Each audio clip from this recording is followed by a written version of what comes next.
Terima kasih pemirsa, Anda masih bersama kami di Liputan Metropolis. 9 paket narkoba jenis sabu beserta alat hisapnya diamankan petugas Satres Narkoba Polres Prabu Muli dari seorang pengedar.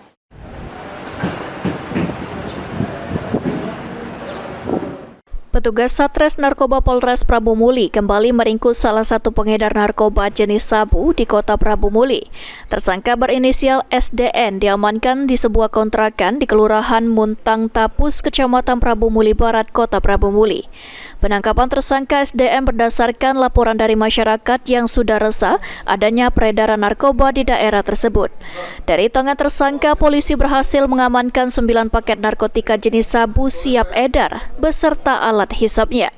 SDN sendiri dalam keterangan mengaku mendapatkan narkotika jenis sabu ini dari seorang bandar berinisial KG yang saat ini masuk dalam daftar pencarian orang atau DPO.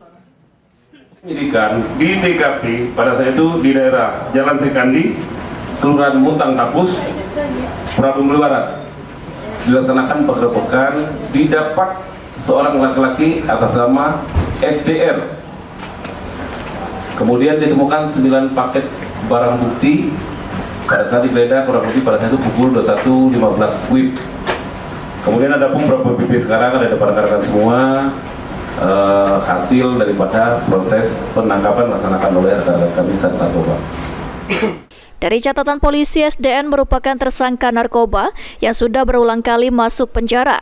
Kini untuk mempertanggungjawabkan perbuatannya, tersangka dijerat dengan pasal 112 ayat 1 dan pasal 114 ayat 1 tentang narkotika dengan ancaman hukuman di atas 5 tahun penjara. Anggi Perkasa, PAL TV.